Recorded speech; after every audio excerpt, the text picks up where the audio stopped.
Shalom, shalom. Call Lord Yahweh by Shem Shah. Shalom, Fisherman for Zion back with another video through the spirit and the power of Yahweh by Shem Shah. Peace and blessings to each and every one. All praises, glory, and honor to Yahweh in the name of his son Yahweh Shah. Call Lord Yahweh by Shem Shah. Let me make sure everything is straight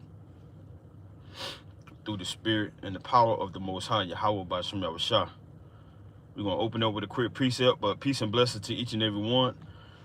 Shabbat Shalom and Happy New Moon, Happy New Year, according to the first month of the year, according to the calendar that the Israelites follow, observant times, according to the Most High's creation, the moon and the elements and things like that. Peace and blessings to you, Lord willing, you enduring, forsaking the flesh to the best of your ability, forsaking the flesh and the cares of this world to the best of your ability, and also striving and contending for the faith through the spirit and power of Yahweh Shem Shah. Peace and blessings to you, Lord willing, you enduring in these last days. All praises to Yahweh in the name of his son Yahweh Shah. I want to open up with a quick precept. This is even though we on the foundation of being glad, according to this feast day, according to the new moon, you know, we still got to take heed. So this is Hebrews chapter 3, starting at verse 12, and it reads, Hebrews chapter 3 and verse 12. Take heed, brethren, lest there be in any of you an evil heart of unbelief and departing from the living Most High God. But exhort one another daily while it is called today, lest any of you be hardened through the deceitfulness of sin. So we striving to continue to believe on what the Lord has introduced to us, on what the Lord has breathed on us according to his spirit, on what the Lord has woken us up to understand that we are the Israelites, the so-called blacks, as the world classifies us as, the so-called Native Americans, as the world classifies us as, and the so-called Hispanics, as the world classify our brothers and our sisters as. You know, we are the Israelites. Our forefathers made a covenant with the Most High, and the Most High has chosen us, you know. So we have to continue to believe and to continue to gravitate towards that and to reach and to make our calling and election sure, you know, to continue to keep our hands and feet moving towards that calling that the Lord has called us, because he called many, but he chose few, you know, and we got to continue to keep that in mind, you know. So Lord willing, this will be an edifying lesson to you. Hopefully it's not too long, but not trying to quench the spirit through the spirit and the power of Yahweh Shem Shah. So we're going to open up with Deuteronomy chapter 16, because this is the first month. And around this time, it's Passover season. You know, around this time, you got to understand that the Lord has brought our forefathers, us, out of Egypt. You know, even though you may have never seen a step foot in Egypt, or you may have never seen what materials it took to build the pyramids, you still got to understand what the Lord has commanded us to observe, and what the Lord commanded us to follow, what the Lord commanded us to understand, what he commanded us to do. Because over here, this is temporary. Being in America, wearing all of these mixed fabrics, eating all of these GMO foods, you know, and being around all of these demonic spirits, and having to see people kill people, having to see people just get given to certain demonic, you know, rituals and things like that. This is temporary, you know. Just like being in Egypt was temporary, being in America is temporary, you know. But nothing is temporary when it comes to worshiping, believing, and following Yahweh and his son Yahweh Shah, the creator of the heavens and earth. Nothing is temporary about that. So it's always, we're going to follow the Lord, we're going to worship the Lord, we're going to glorify the Lord, we're going to magnify the Lord, we're going to strive to please the Lord while we're forsaking our flesh and the cares of this world. So we got to understand, with this being a new month, it's, you know, the first month, the new moon, and it's our new year, because the time frame of this world is different from the time frame of the Most High. So this is Deuteronomy chapter 16 and verse 1, and it reads, observe the month of Abib. And the month of Abib, when you look into that, and the etymology of that, that goes into March, April. So when you look into that and the understanding of that and how we used to keep it, it's around this time, around the barley harvest, around what the world would say springtime. So this is a time for us to understand that the Lord has brought the Israelites out of Egypt. And around this time, the Lord, it's so many things that happen, during the springtime, during the month of Abib. Many spiritual things. This is around the time frame the Lord was crucified. This is around the time frame most people would say, according to scholars and people that follow and study the Bible, this is around the time frame when the Lord was born, when the Messiah was born. This is around the time frame when he was crucified. This is around the time frame when the Israelites came out of Egypt. This is around the time frame that a lot of things go on. A lot of seeds are planted and a lot of seeds are being sprung up. A lot of things is being casted out and a lot of things is being brought forth. And this is around the time frame that Fishermen for Zion, our congregation, first we kick things off. So it's a very spiritual time frame around this time. Deuteronomy chapter 16 and verse 1. Observe the month of Abib and keep the Passover unto the Lord thy most high God. For in the month of Abib, the Lord thy most high God brought thee forth out of Egypt by night. So a lot of things happens at night and a lot of things happens around Abib, March and April, around spring, around the barley harvest, seed time and things like that. Now let me get this real quick. So, a lot of stuff happens in the dark. The word month goes back to moon. So a lot of these things are in the Bible. It's not something the Israelites just made up.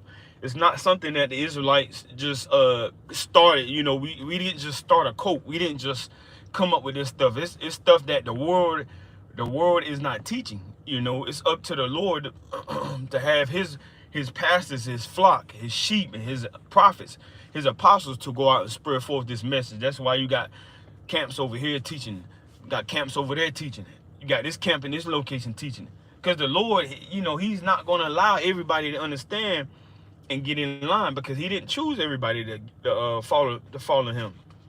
Many are called, a few are chosen. Now, this is Sirach in the Apocrypha. And we always encourage you, if you don't have Apocrypha, we would like, to encourage you, especially if you follow along with our lessons, to get you an Apocrypha. It has also additional things that they've took out of the Holy Bible, which the 1611 we subscribe to with the Apocrypha. So this is Ecclesiasticus in the Apocrypha, chapter 43 and verse 6. So everything starts in darkness. Even when you read Genesis, things start in darkness. Even when you understand the elements of the Most High, a new day, when the sun goes down, so the moon, when it's dark, you can't see it. So Sirach chapter 43 verse 6, Ecclesiasticus 43 and 6, it says, he made the moon also to serve in her season for a declaration of times and a sign of the world. Because you ain't gonna have no clocks when all hell breaks loose. You ain't gonna have no satellites. You ain't gonna be able to keep track of your time. So you're gonna have to get back to your foundation. You're gonna have to get back to what the Lord instructed us and set things up for us to do. But now we're just following the heathen, because they're in control. This is their kingdom. Job 9:24. The earth is given to the hand of the wicked. So of course you're gonna have time according to their time and their clocks and they schedules, things like that. So that that's only for a set period of time, though. It's temporary. Ecclesiasticus 43 and 6, one more time. He made the moon also to serve in her season for a declaration of times and a sign of the world. From the moon is the sign of feast, a light that decreaseth in her perfection. The month is called after her name, increasing wonderfully in her changing, being an instrument of the armies above, shining in the firmament of heaven. So, the Most High put things up there for a reason, for us to observe, not just for us to ignore it. We're really not paying attention to the elements because we're so busy on our phones, we're so busy on the internet, we're so busy tuning in to the game, we're so busy trying to go to the club. And when I say we, not actually us, Fishermen for Zion, but the world, but the Israelites, the so-called Black, Hispanics, and Native Americans. We have to come back to observing the month of Abib. We have to come back to observing the elements, the moon, the sun, things like that, blood moons. When the Lord speaks to us and communicates with us, he's going to do it with his creation, with his angels. Going to come back with the chariots, with the moon, He's going to allow us to understand when seasons and times is changing. So we got to understand that, you know. So I want to get Psalm chapter 81 real quick before we hop into the lesson.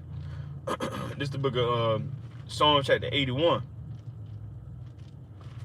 Psalm chapter 81, I'm going to start at verse 1, and it reads, Sing aloud unto Most High God, our strength. Make a joyful noise unto the Most High God of Jacob. Not the God of everybody, but the God of Abraham, Isaac, and Jacob.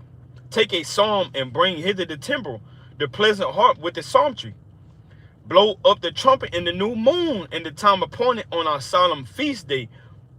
For this was a statute for Israel and a law of the Most High God of Jacob. So the Lord gave us a statute. The Lord gave us ordinances. The Lord gave us judgments. The Lord gave us laws and commandments to follow and to keep. You know, the Lord gave us instructions on what we need to do. Just because we don't see him in the flesh and we don't see his son, and just because he's not right in front of us, breathing the same way we're breathing and talking the same way we're talking, doesn't mean we should ignore everything he said, as well as the messages that he allowed his mighty men to speak, you know. So blowing up the trumpet around this time on the new moon is very important, and it's something we should be doing. That's keeping the commandments. Keeping the new moon is keeping the commandments. Observing the month of Bib is keeping the commandments. Doing the work of the Lord is a commandment. Going to camp is a commandment. Things like that. So like the title says, it says, I love the truth. What about you? New moon, first month, as we understand that it's our new year. I love the truth. What about you? You know, and I can't get enough of the truth. You know, I love the truth. You know, that's something that's the most important thing about my life. You know, the most important thing about my life is not my wife, even though I love her. The most important thing about my life is not my children, even though I love them. The most important thing about my life is not my brothers, not my leaders, not my elder, even though I love them brothers as well. Even though I continue to pray that the Most High has grace and mercy on them and guides them to the kingdom, you know. But the most important thing about my life is the Most High, you know, Yahweh and his son, Yahweh Shah.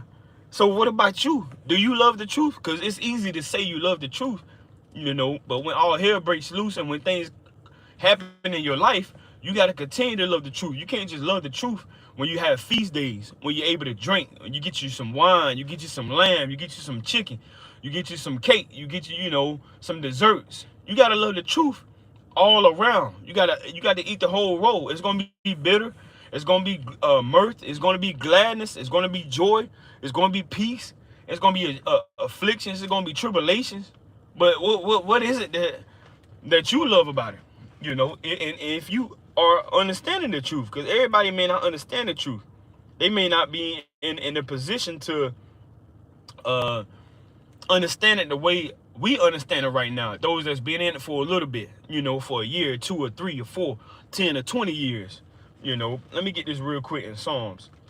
So understanding the truth, it's before I get into Psalms, I'm gonna get this in Sirach. We gotta understand that the Lord gave us this. You know, he didn't ask us. He didn't ask if you want to be in the truth. If you hear that you are an Israelite and you commanded to keep the commandments and you're commanded to be holy, you're commanded to walk perfect before the Lord, it's not a question. The Lord is not asking us. You know, he instructed us to do his will, you know, and he gave our forefathers instructions. So we're the descendants. So we ain't got no choice. You know, just like our parents when we was younger, and even when you have children that are young and your parents tell you to do things, you know, they not asking you. They telling you got to do things. So the Lord is telling us that we got to keep the Passover. The Lord is telling us that we got to keep the new moon. The Lord is telling us that we got to bring souls to the wedding. You know, we got to bring others to the wedding. We got to bid people to come back to the Lord, to the truth. You know, we got to have our households in order. We got to make sure our wives is in order. And the sisters got to make sure their children is in order. So it's not like the Lord is asking us, you know. The Lord didn't ask us to put on fringes. The Lord told us, you know. So this is going back to the Apocrypha. Sirach chapter 17, and I'm going to start at verse 9.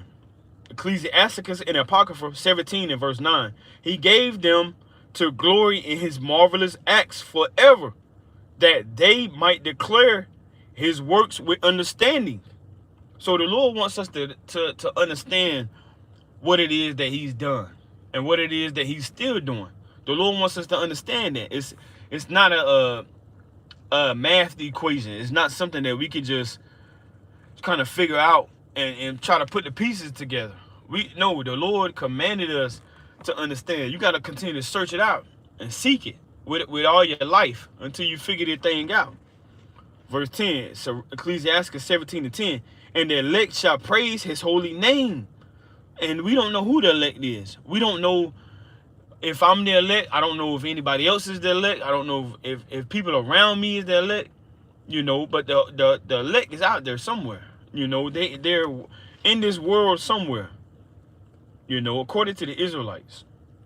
It says, and the elect shall praise his holy name. Beside this, he gave them knowledge and the law of life for an heritage.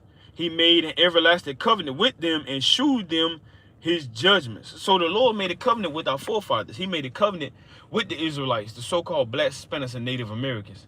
So therefore, hey, this is something we should love. You don't hear Christians saying, you know, they love their flesh. You know, you might hear a Christian say they love the building that they attend to. They love their pastor, things like that. But you don't hear them saying they love their nationality, because they don't understand that.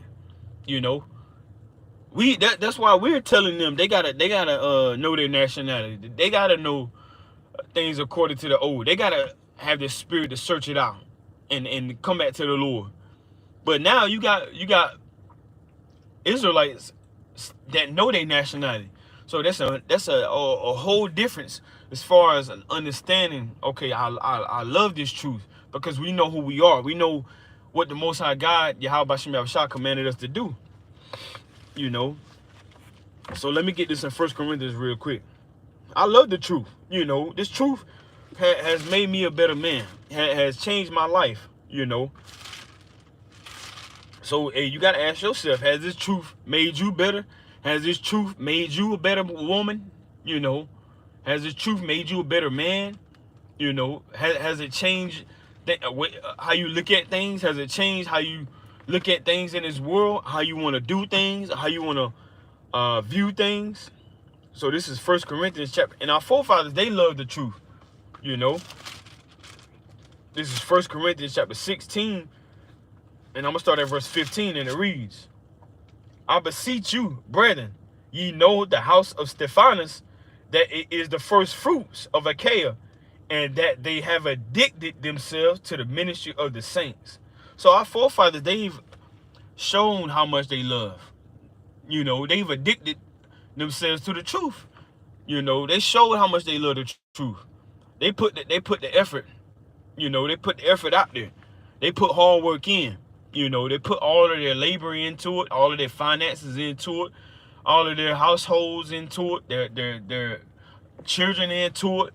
You know, even Moses put his all into the truth as well. We know Moses loved the truth. You know, we know Ezekiel loved the truth. You know, he continued to keep his mind on the Lord even when his wife died. You know, we know Joshua loved the truth. You know, we know Ezra loved the truth. We know Nehemiah loved the truth. You know, Nehemiah, hey, he was putting hands on Israelites that wasn't doing right, that wasn't following the Lord with a spirit, with a right spirit in mind. You know, how much more are we? You know, so we gotta have this understanding in these last days, especially during the time of Passover, especially during this time of the year, especially when it comes to the Sabbath, high holy days, and things of that nature. So they've addicted themselves to the ministry. Reading this one more time. 1 Corinthians 16 and 15. I beseech you, brethren, you know the house of Stephanus, that it is the first fruits of Achaia, and they have addicted themselves to the ministry of the saints. And Paul, he converted Stephanus. Now this is 1 Corinthians chapter 1, and I'm gonna start at verse 14. It says, I thank Most High God, 1 Corinthians 1 and verse 14. It says, I thank Most High God that I baptized none of you by Carpus and Gaius, Least any should say that I had baptized in my own name. And I baptized also the house of Stephanus. Besides, I know not whether I baptized any other. So he converted the as we're reading about this conversion that happened in Corinth. You know, this was from Corinth, Stephanus. You know, so it was a lot of wickedness that was going on in Corinth. You know, and so Paul, you know, he was spreading the gospel, you know, teaching the truth. It wasn't like he was dunking anybody underwater. You know, as you read on in verse 17, he says he didn't baptize. He didn't come to baptize, but preach the word. So also baptizing somebody in another sense, besides dumping somebody in the water, is also teaching them and converting them, as Paul was converted when you read Acts the 9th chapter, verse 13 on down. So they addicted themselves to the ministry. You know, they gave it their all. So you got to ask yourself, do you love this truth? And you got to prove yourself every day how much you love this truth. That's why, like it says in 2 Corinthians 13 and verse 5, it says, examine yourselves whether you be in the faith. Prove yourselves. You know, you proving yourself when you read. You proving yourself when you fast. You proving yourself when you doing the work and you laboring. You getting your household in order. You teaching your spouse. You teaching your children. You proving yourself every day. When you do lessons, when you teaching, you proving yourself each and every day. So you really showing how much you love the truth. You really showing not just only others, but you showing the Most High how much you love the truth. Every day you have that ability to do that. Now I want to get this in Song of Solomon real quick. This is Song of Solomon, chapter 3. And I'm gonna start at verse 2, you know. And this is a figurative way of understanding this. It's not literal. A lot of things in Song of Solomon is not literal. It's on a spiritual understanding, on the spiritual foundation. Song of Solomon chapter 3 and verse 2, and it reads. I'm gonna start at verse 1. Song of Solomon 3 and 1. By night on my bed I sought him whom my soul loveth. I sought him, but I found him not. So you gotta search the Lord every day. You know, you gotta search the Lord with your spirit and with your mind. You gotta open up the Word. You gotta get in there. And you gotta meditate, especially when you're dealing with afflictions and tribulations and all temptations trying to overthrow you and get you out of the spirit. You know, you gotta search the Lord every day. You know, every other hour, every 6 hours, every 3 hours. You know, whatever it is that's trying to trouble you and trying to pull you away, you got to make it known that you love the Lord. You know, you love the truth. Can't nothing pull you away. Can't nothing take you out of your path. Can't nothing keep you away from the kingdom. Seek ye first the kingdom, and all these things should be added. Like it says, Song of Solomon one more time. 3, I'm going to go down to verse 2. I will rise now and go about the city in the streets and in the broad ways. I will seek him whom my soul loveth.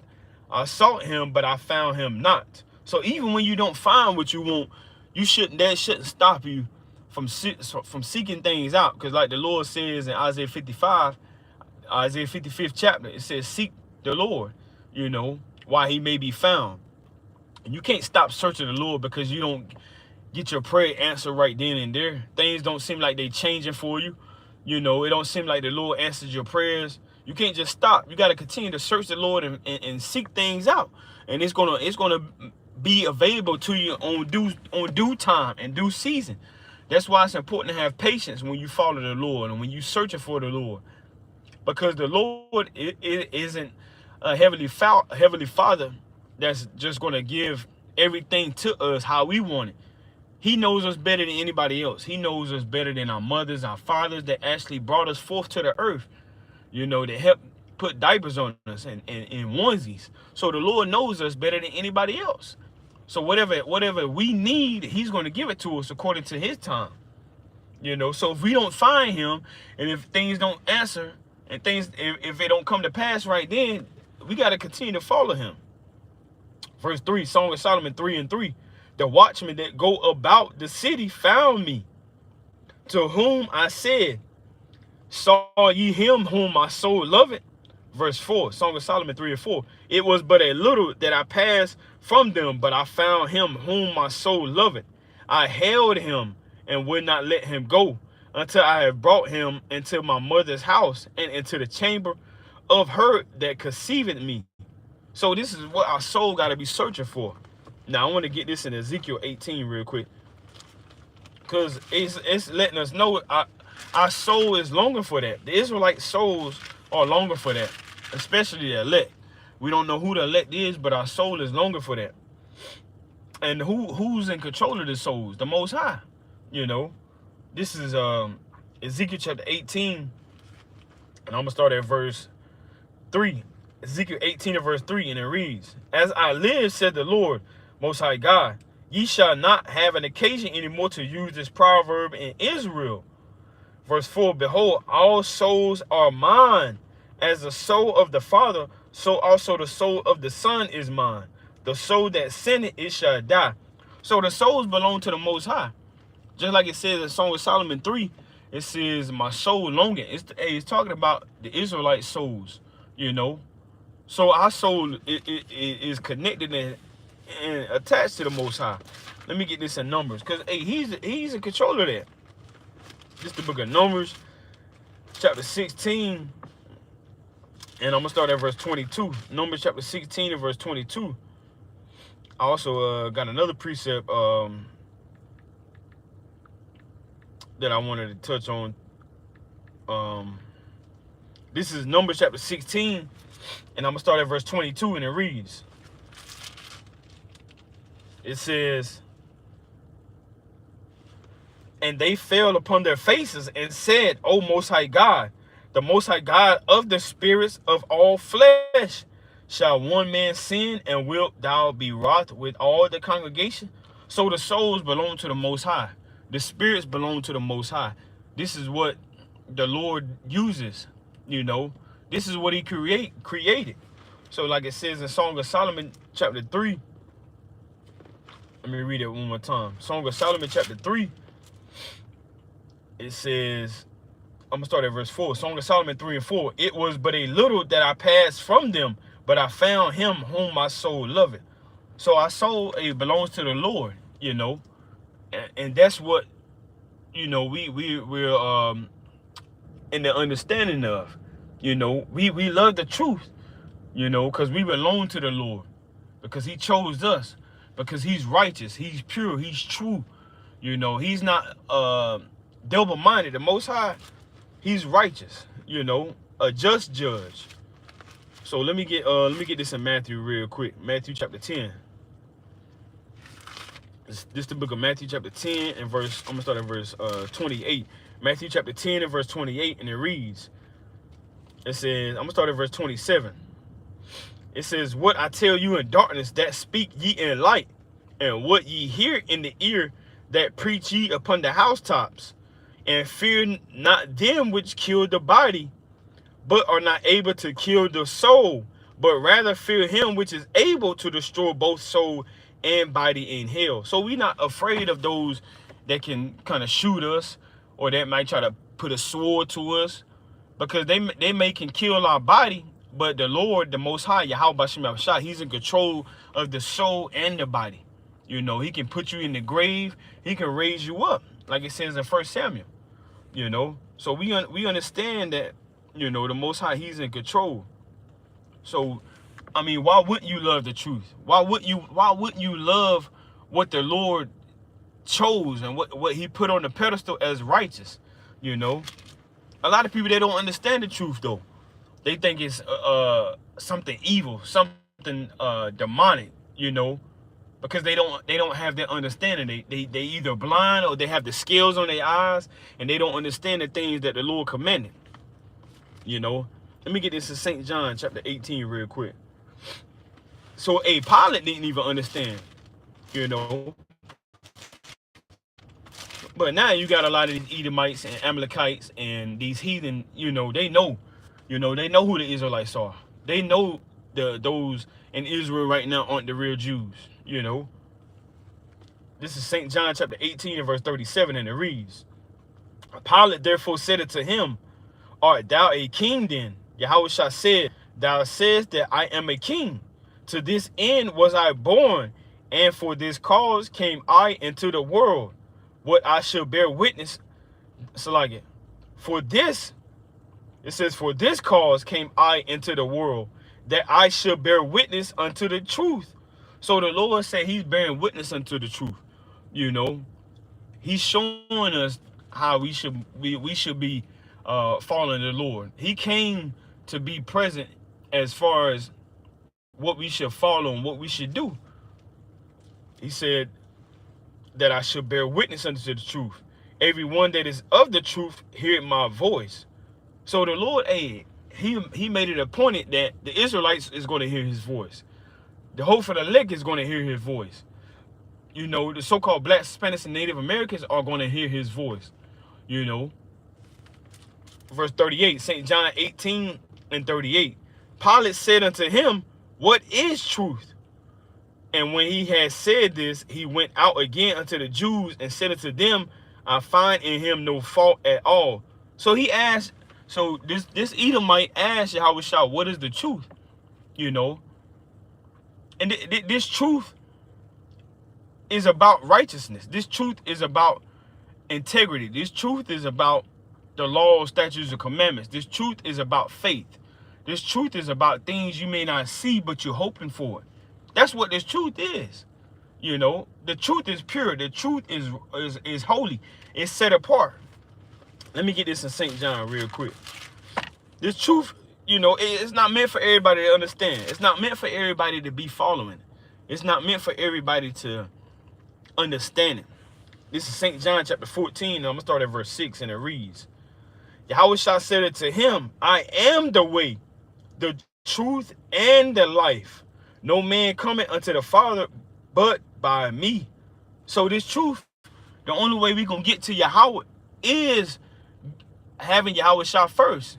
We can't get to Yahweh unless we have Yahushua, unless we believe on Yahushua, who the world understands as Jesus the Christ, as the Israelites understand him as Yahushua, he who saves.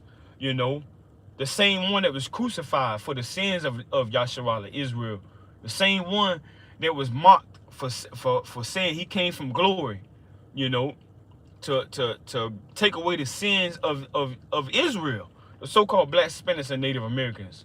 You know, the same ones that came out of Egypt, the same ones that was in bondage, the same ones that had the 10 plagues, you know, put in Egypt for them, the same ones that had, you know, their names taken away, been led into captivity. You know, Yahushua came to bear witness to that, to show us that he's the one that we have to follow and accept in order for us to get back to Yahweh. You know, let me get the classic, St. John 8:32, and it reads, we're gonna get a couple more before we wind down. St. John chapter 8 and verse 32, and it reads, I'm gonna start at verse 31. St. John 8:31. Then said Yahushua to those Jews which believed on him. Everybody's not going to believe on him. When you come into the truth, you will understand this truth in a different view. When you are going through many things and you experiencing many different things, trials and tribulations, and you begin to look at it in the way that you should look at it in, not look at it in the way everybody else wants you to look at it in. Because you got different Israelites and different congregations. They may have a different view on things, you know, and they may speak evil of certain things, you know. They may do things different, you know. But that's why you gotta follow the Most High. You gotta be rooted and grounded, you know, because you can't just understand this truth as it's a trend or it's something for you to follow. It's your heritage if you are a descendant of Abraham, Isaac, and Jacob. You know, it's your heritage. The Lord gave you commandments. He gave you laws. He gave you statutes. He gave you judgments. You know, so this is our heritage. These are things we're supposed to be following, and these are things we're supposed to be doing. The same way everybody else in this world do things and they follow things, you know, the Israelites are different. We're set apart, you know. So the Lord said, St. John 8:31, then said Yahushua to those Jews which believed on him, if ye continue in my word, then are ye my disciples indeed. Verse 32, and ye shall know the truth, and the truth shall make you free. So this is what's going to make us free. This truth right here. You know, these laws, statutes, and commandments. Having faith, believing on Yahweh Shai, not being overthrown by false doctrines. You know, not overthrown by the flesh, not giving it to the cares of this world. That's what the truth is about. You know, it's going to make more understanding for us. It's going to give us more understanding when we following and doing what he commanding. You know, because a lot of people, they may think they have everything figured out as far as what the truth is, you know, but it's not to the extent as far as you can't say that if you're not keeping the commandments. You can't say that if you're not striving to keep the feast days. You can't say that if you're not forsaking the flesh and the cares of this world. You know, you don't have that understanding. That's why the Lord say, with all like get understanding. You know, so let me get this in Philippians real quick. Philippians chapter 3, and I'm gonna start at verse 2, and it reads, it says, beware of dogs, beware of evil workers, beware of the concision, meaning discrimination. You know, you got to beware of many things that may try to give you the insight on this truth is evil, because many people think they see somebody with fringes on or a mitri, or if they see a sister with a hair wrap on, if they see a sister with dresses on, that they're evil. You know, everybody when they first start cleaning themselves up, it's not going to be perfect to the way that the Lord wants us to be in the end. You know, in the beginning, you're not going to have it all together. You're not going to have it all figured out. That's why it's important for us to understand that the Lord wants us to keep the commandments, but we also have to have faith, you know, because not the commandments alone is not going to justify us. You know, when you can understand that when you read Colossians, like it, when you read Galatians, as well as when you read Romans, you know, chapter 6. So it's not only solely individually the law, statutes, and commandments, but it's also believing in and having faith and hoping in the Lord as well. Like it says in Romans 4 and 5, you know, you may fall short, which we all gonna fall short, but that faith is counted for righteousness. So with that faith, we're gonna have the commandments.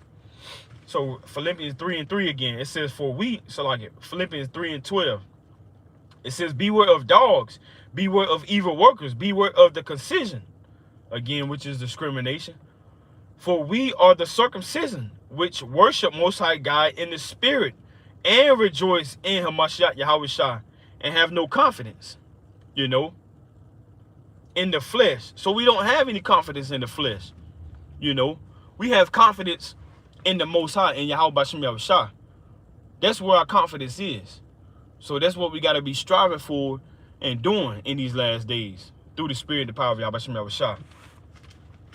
So finishing this off, Philippians 3 and 4. Though I might also have confidence in the flesh, if any other man thinking that he had whereof he might trust in the flesh, I more. So Paul said, if he was kind of boasting, you know, but on a more scale of a lot of people were trying to say they was apostles. So he was getting into the understanding of, if anybody else thinks they're an apostle, I can show you. I was circumcised on the 8th day, and you can read about this when you finish this on down. You know, I was a Pharisee of the Pharisees. So we have to have, that's what the truth is. We have to have faith in the Lord, and we have to have confidence in the Lord as well, and hope in the Lord. So this is let me get this. Lord willing, this was edifying to you through the spirit and the power of Yahweh Shem Yahweh Shah.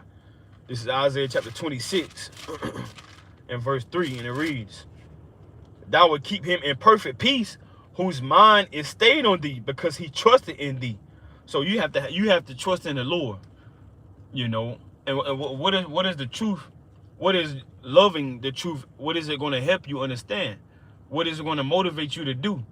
Because certain people, they may love sports, but sooner or later they may not be able to play sports because of injury, or something may happen to where it may prevent them from playing.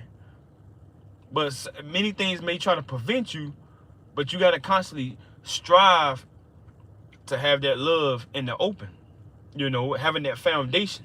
Because like it says in Mark chapter 4, you know, if you're not grounded, many things is going to come and try to root you out.